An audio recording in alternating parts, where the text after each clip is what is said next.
안녕하세요. 책 읽는 밤 한나입니다. 오늘은 공지영 작가의 그럼에도 불구하고 라는 책을 가지고 왔어요. 부제로는 날마다 점점 행복해지기로 했다라고 쓰여 있어요. 그럼에도 불구하고 날마다 점점 행복해지기로 했다. 그리고 이 표지에 보면 공지영의 섬진산책이라는 부제가 붙어 있습니다. 공지영 작가 호불호가 강한 그런 작가일 텐데요. 이 사람 자체에 대한 호 또는 불호와는 다르게 그것과는 상관없이 섬진산책이라는 부제에 끌려서 선택을 하게 되었어요. 서울을 떠나서 섬진강가에 집을 마련해서 자연을 가까이 하는 그런 삶을 잘 그려낸 그런 에세이입니다. 표지에 보시면 의자도 있고 커피잔도 있고 고양이도 있고 산도 있고 해도 있고 그리고 강이 있죠. 앞으로 읽어드릴 꼭지에서는 섬진강가로 작은 시골집을 사서 옮긴 후에 햇살을 쬐면서 커피를 마시고 의자에 앉아서 발이 까맣게 되도록 앉아 있었다고 해요. 산을 바라보고 강을 바라보고 하면서요. 음악을 듣고 구름을 구경하고 비를 구경하는 그런 삶을 통해서 어려움을 많이 겪었던 작가는 치유를 많이 받았다고 이야기를 하고 있습니다. 생활이 많이 바쁘시지만 산책하는 삶 되시길 바라면서 그럼에도 불구하고 함께 읽어보겠습니다.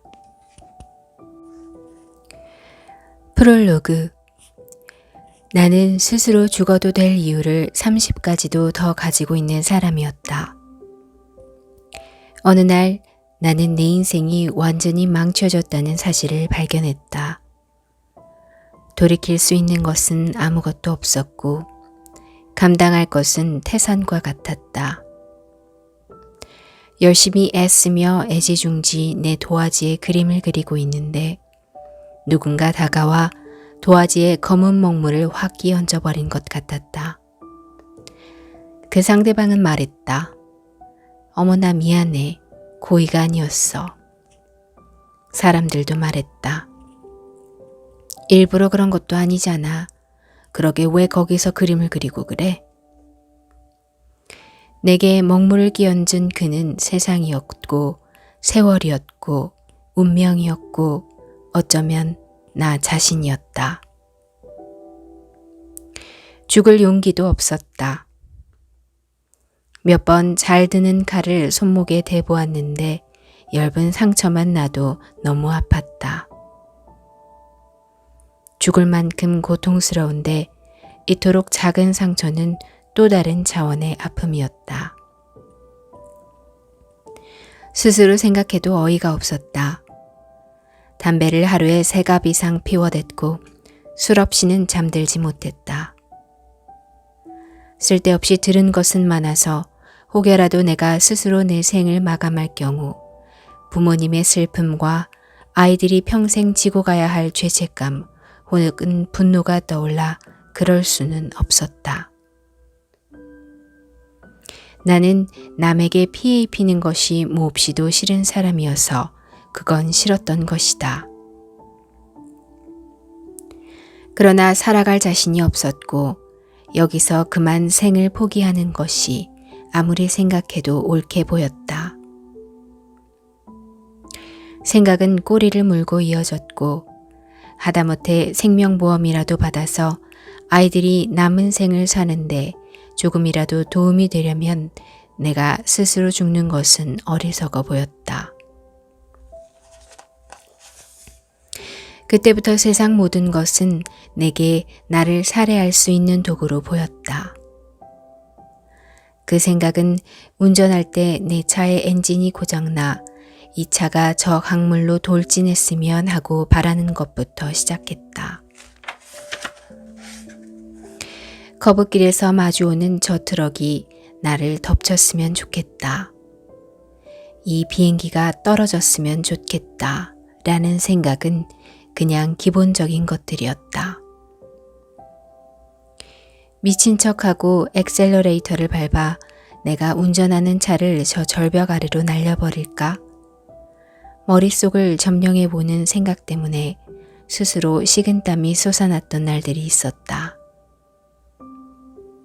참 애쓰며 열심히 살았는데 돌아오는 것이 고작 손가락질과 물질적, 정신적 파산뿐인 걸까? 툭하면 울었고 세상 모든 사람들이 터무니없이 존경스럽거나 터무니없이 미웠다. 외출할 때 1.8리터짜리 생수 2병을 언제나 지니고 다녔다. 침이 나오지 않아 늘 물을 마시고 있지 않으면 안 되었다. 몸은 퉁퉁 부어올라 체중이 난데없이 10kg나 불어났다. 옷이 맞지 않는 것은 그렇다 쳐도 신발까지 들어가지 않아 커다란 슬리퍼를 사서 신고 다녔다. 병원에 가서 피검사를 했다. 수치상으로 아직 아무 이상이 없었다. 한의원에 가니 심장에 화기가 가득해 이미 신장이 많이 다친 것 같다고 했다. 어느 병원에서도 딱히 나를 치료해내지 못했다. 그렇게 의사들을 찾아 병원을 돌다가 스위스 대체요법으로 진료하시는 분을 소개받았는데 그분이 내 팔에서 직접 피를 뽑으셨다. 무심히 그분이 뽑는 피를 보고 있었는데 내 왼쪽 정맥에서 검은 피가 쏟아져 나왔다. 그때 피를 뽑다 말고 그분이 움찔하셨다. 의사가 놀라는 것도 놀라웠지만 그 피의 색을 보고 나도 놀랐다. 검은 피. 가끔 체했을 때 엄지손가락을 따면 나오던 그렇게 검은 피. 검은 피는 경고였다. 설사 현재 신장 수치가 정상 범위에 있다고 해도 곧 신장이 망가질 것이라는 경고를 들었다. 어떻게 하면 되나요? 내가 묻자 의사가 대답했다. 마음을 편히 가지세요. 나는 웃었다. 아, 그렇군요. 그런데 어떻게 하면 마음이 편해질 수 있나요? 그런 약이 있나요, 선생님? 내가 비꼬며 말하자 의사가 나를 물끄러미 바라보았다. 본인 생각에 고통은 내부의 것인가요? 외부의 것인가요? 나는 비명을 지르듯이 대답했다. 저는 잘못이 없어요. 모든 것이 외부로부터 왔어요. 당연하지. 난 착하고 올바른데 세상이 악하고 내게 못되게 굴었던 것이었으니까. 그때까지 나는 그랬다. 그러자 의사가 잠시 생각하다가 대답했다. 그러면 돌파하세요. 그렇지 않으면 정말 큰일 납니다. 내가 다시 물었다. 돌파를 하라고요? 의사가 대답했다. 네, 돌파. 밀고 넘어가 버리세요. 돌파하세요. 돌파하세요. 몇 달 동안 그 단어가 내 귀를 떠나지 않았다. 이상하게 그 단어가 위안이 되었다. 어떻게 돌파하는지는 알려주지 않았고 나도 여전히 오리무중인 상태였지만 말이다. 칠흑 같은 밤에 희미하게 보이는 먼 등불 같았다. 지금도 나는 그분께 감사드린다. 신경안전제 하나를 처방해 주지 않았지만 참 의사셨던 것 같다. 그 무렵 어떤 분이 내게 말씀하셨다. 한번 이렇게 해볼래요? 밤새 울어서 비둘기처럼 부은 눈으로 내가 그를 바라보았다. 그가 대답했다. 그래서 라고 하지 말고 생각해요. 그럼에도 불구하고 라고. 그럼에도 불구하고 라고요? 네, 그럼에도 불구하고.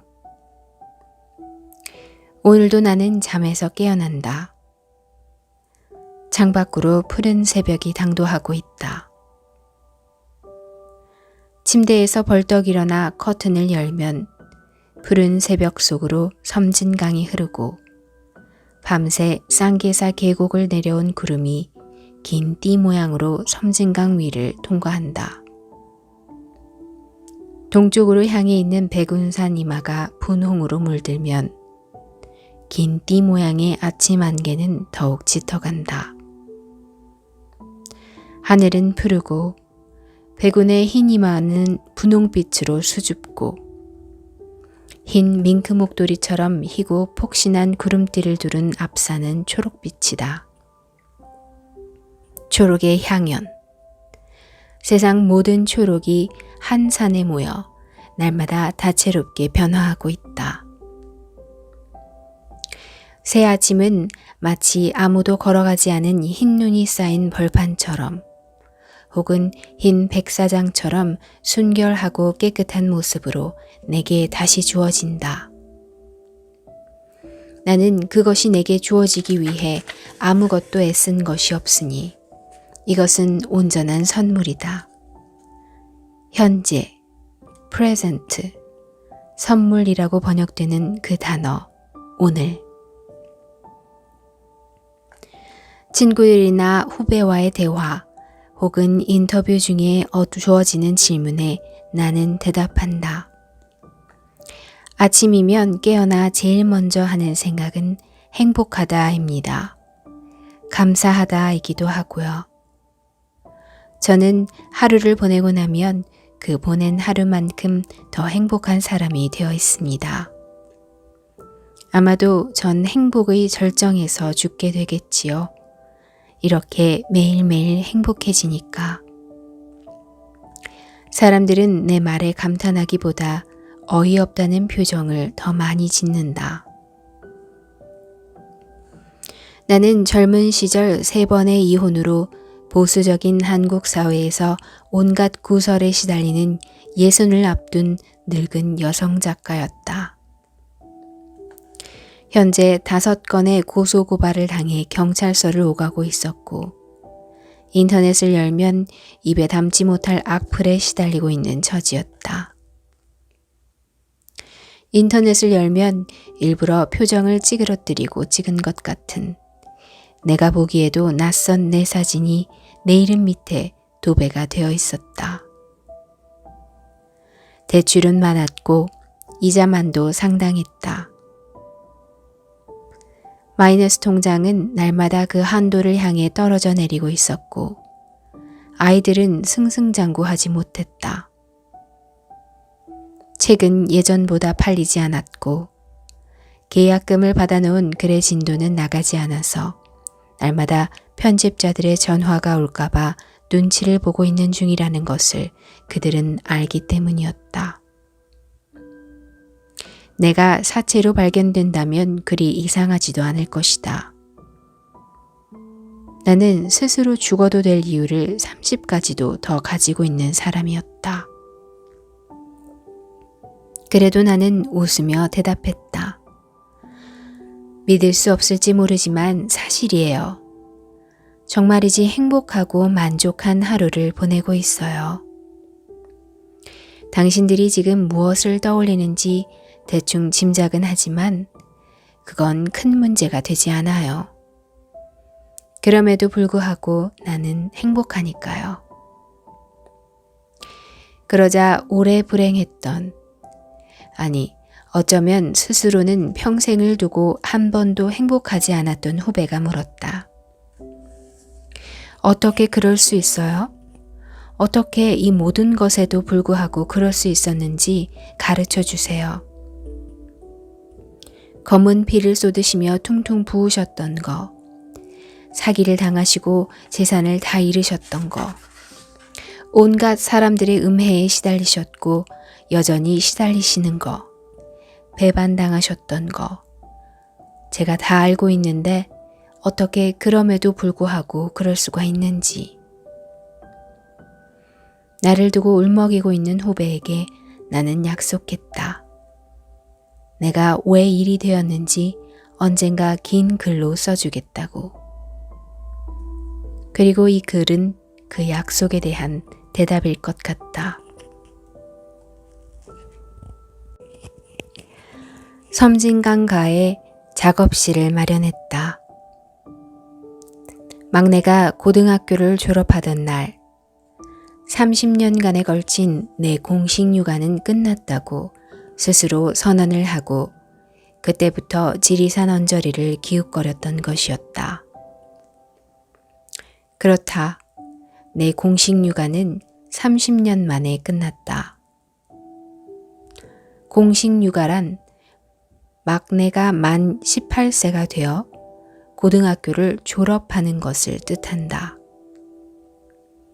막내가 수능을 보던 날은 경기도에서 강연이 있었다. 오래전에 예정된 강의였다. 6시 반에 끝나고 집으로 돌아가는데 문자로 시험 잘 봤니? 하니까 응 하고 대답이 왔다. 원래 공부 잘하는 애들은 3개 틀렸다고 울고불고 하는 거고 우리 애들은 평생 시험을 잘 본다. 일을 해놓고 결과에 별로 연연하지 않는 것은 아마도 내 유전자다. 시험을 마친 아들은 친구들과 만나니 늦겠다고 했다. 그래도 아들 얼굴이라도 보려고 서울 집으로 가는데 차가 몹시 막혔다. 차 안에서 뜻밖에도 잊어버린 줄 알았던 눈물이 자꾸 흘러내렸다.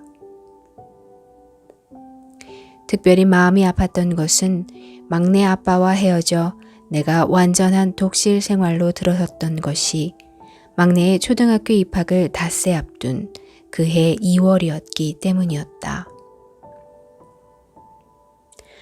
가진 것을 모두 잃고 달랑 집 한 채에 아이가 셋이었던 내가 이제 초등학교에 입학할 아이를 두고 내 미래에 대한 불안에 휩싸이는 것은 어쩌면 너무도 당연했으리라.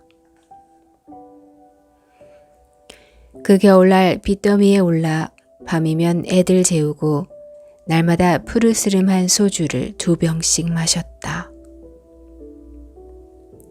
눈물은 아이들이 다 잠든 후에서야 흘러내렸다. 그러나 몸을 퉁퉁 붓게 한 분노나 슬픔보다 절박했던 건 생계였다. 난 결혼 생활 동안 내가 가진 돈을 다 잃었고 이제 빚더미에 오른 7년 동안의 경력 단절녀였다. 차가 밀리는 2시간 동안 걷잡을 수 없이 지난 날들이 스쳐갔다. 한때 지워버리고 싶었던 내 생애였다. 몇 번이고 생각했었다. 아이들만 없었다면 이 집 팔아 세계를 떠돌고 싶었다. 아이들 때문에 아무 데도 가지 못했고 아이들 때문에 어떻게든 벌어야 했다. 쓰지 않으면 아이들을 학교에도 보낼 수 없었으니까. 그때나 지금이나 글은 써지는 것이 아니다. 글은 쓰는 것이다. 게으른 내가 밤을 새워 마감을 맞추어 보냈다. 돈이 있었다면, 위자료라든가 상속재산이 있었다면 꿈도 꾸지 못했을 거다. 한국에서 가장 많은 단행본을 팔았던 베스트셀러 작가인 내가 다시 생활고에 허덕이며 글을 쓰기 시작해야 했다. 내게는 명품백 하나, 명품 정장 한 벌 없었다. 하지만 천천히 생각해 본다. 낙관적 시나리오를 쓴다고 말이다. 날 활활 태울 것 같이 분노를 일으키게 했던 그들 덕에 난 신앙을 가졌고 어떻게든 나 자신을 달래고 역경을 돌파하여 평화의 호수에 다다르기를 기도했다. 열심히 많이 기도했다. 기도가 없었다면 나는 어떻게 되었을까? 생각만 해도 아찔해진다. 그들을 욕하고 그들을 원망하고 그러고 싶었지만 내가 사랑하는 종교에서 그러지 말라 하시길래 열심히 그러지 않았다. 참으로 그러고 싶었지만 그럼에도 불구하고 이제와 생각해보니 나쁜 게 없었다. 인생이 좋은가 나쁜가의 문제는 결정의 시점을 어디서 잘라 바라볼까의 문제일 뿐이다. 그때 내게 내 생은 많이 나빴다. 내가 불행하고 힘들었기 때문에. 그러나 지금 내 생은 참 좋다. 지금 내가 행복하기 때문이다.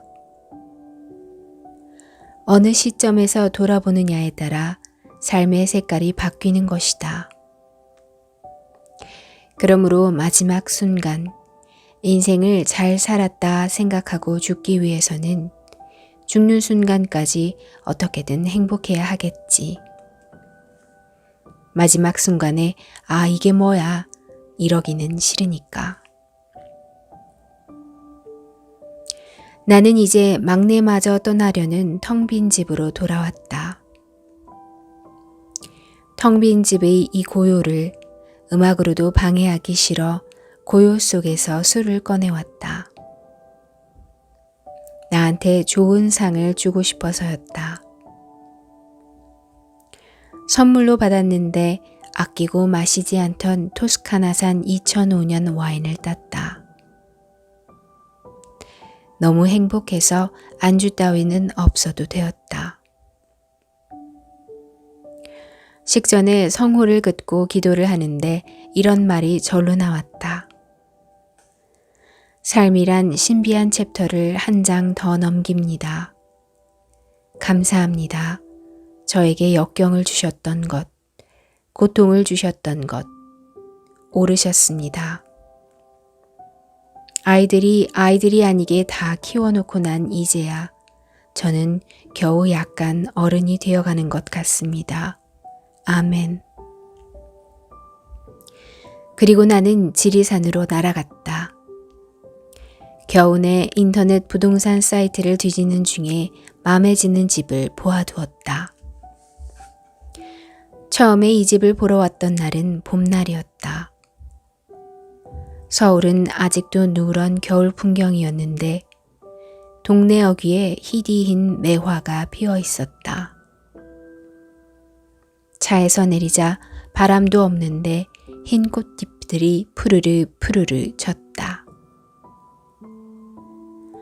시골 처녀가 희디흰 광목 치마를 펄럭이며 뛰어가는 것처럼 아름다웠고 모든 진정한 아름다운 것이 그렇듯 가슴 한구석에 생채기가 나듯 찌르르 아팠다. 나는 몇 해 동안 글을 쓰지 못했다. 그래서 돈이 없었고 사정이 좋지 않았지만 나는 이 동네에 나온 작은 농가를 놓치고 싶지 않았다. 시골집 치고는 아주 작아 70평 정도의 대지에 15평 정도의 건물이었다.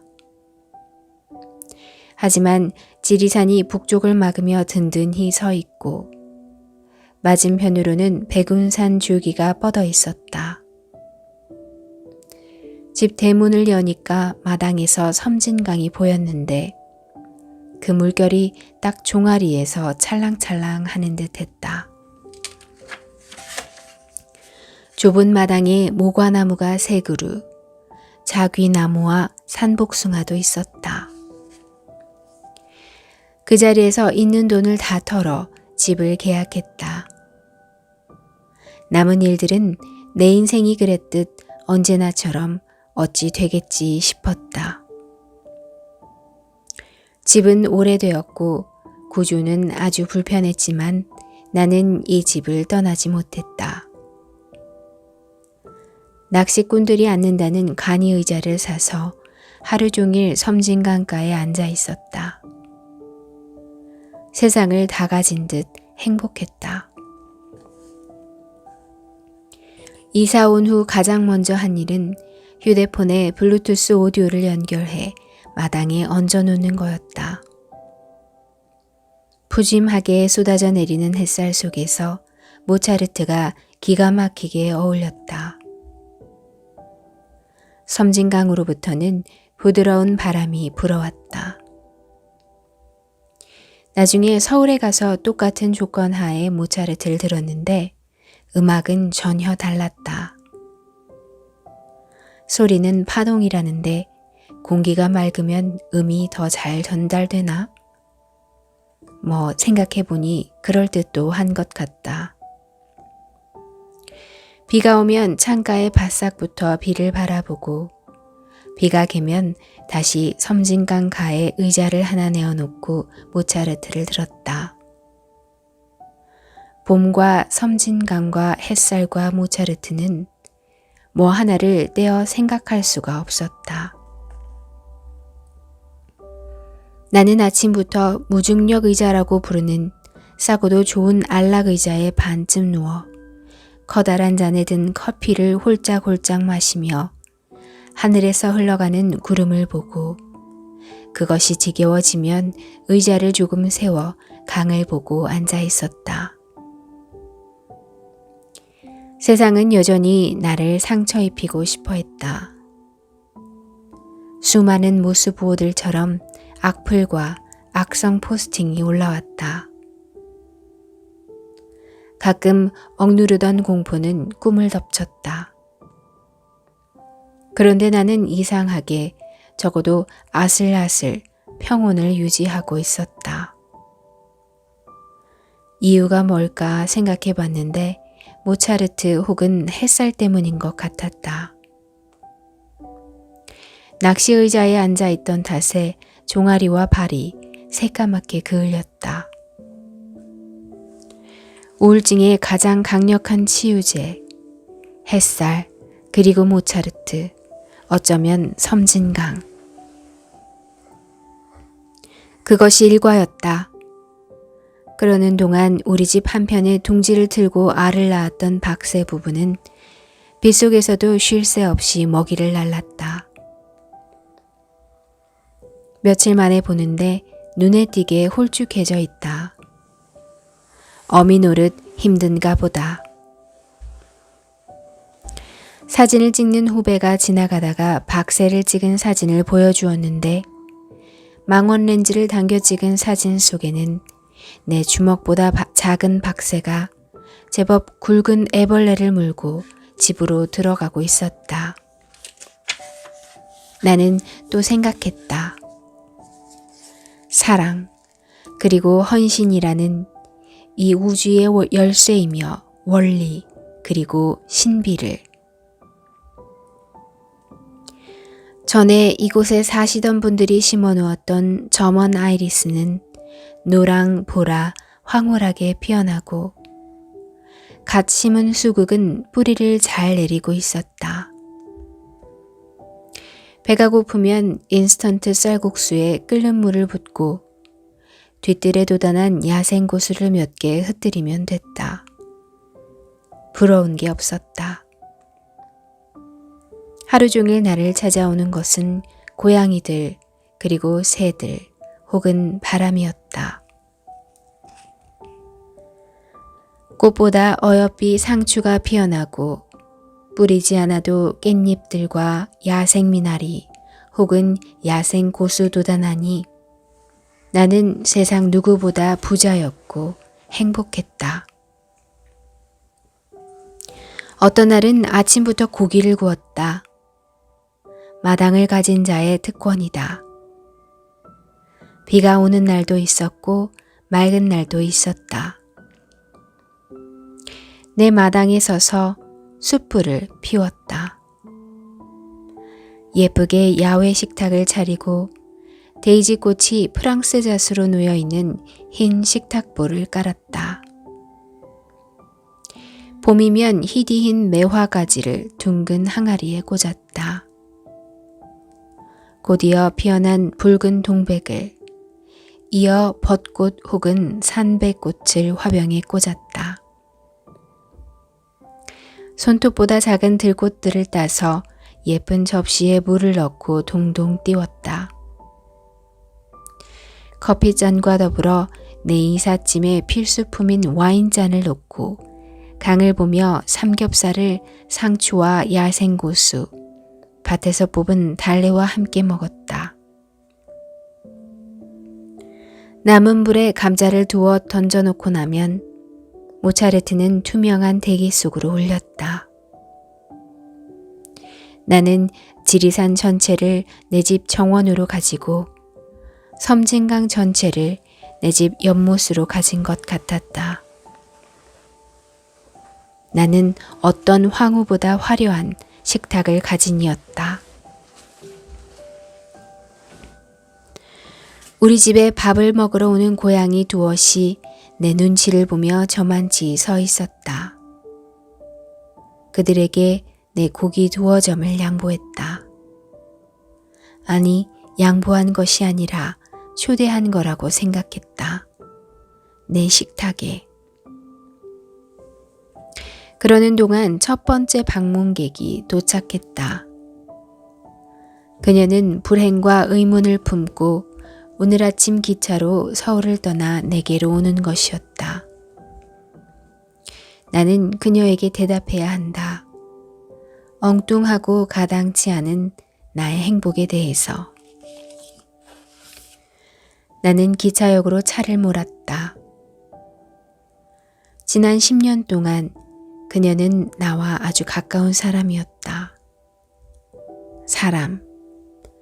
나는 그녀와 지금도 친하게 지낸다. 그러나 그렇지 않은 사람들이 더 많다. 이제는 친구라고 부르지 못하는 인연들. 처음에는 한 사람을 보낼 때마다 가슴이 너무 아팠다. 어떤 이별은 이혼만큼 힘들었다. 언제나 하던 버릇대로 자꾸 힘든 일이 반복해서 생기면 나 자신을 들여다보며 그것에 대해 몇 날이고 나는 생각한다. 그러던 어느 날 깊이 깨달았다. 오래되면 좋은 우정이라는 말은 사실은 21세기에는 힘든 말이다. 21세기에 나는 아침 1시간 동안 우리 할머니가 평생 만났던 사람보다 많은 사람을 만난다. 지하철에서, SNS에서, 그리고 거리에서. 삶은 긴 순례 같은 것이겠다. 출발선은 어쩌면 같지만 우리는 수많은 갈림길에서 헤어지고 다시 만난다. 가는 사람을 축복해주고 오는 사람을 반기면 되겠지. 섬진강가 집에 나를 방문하는 그녀도 언제든 떠날 수 있는 거겠다 싶으니 그녀를 맞는 내 마음은 더 애틋해졌다. 네, 공지영의 섬진 산책 그럼에도 불구하고 함께 읽어봤습니다. 섬진강가에 집을 마련한 그 삶이 너무도 평화롭게 묘사되어 있어서 꼭 한번 가보고 싶다. 마당이 있는 집에서 살아보고 싶다는 생각이 들었어요.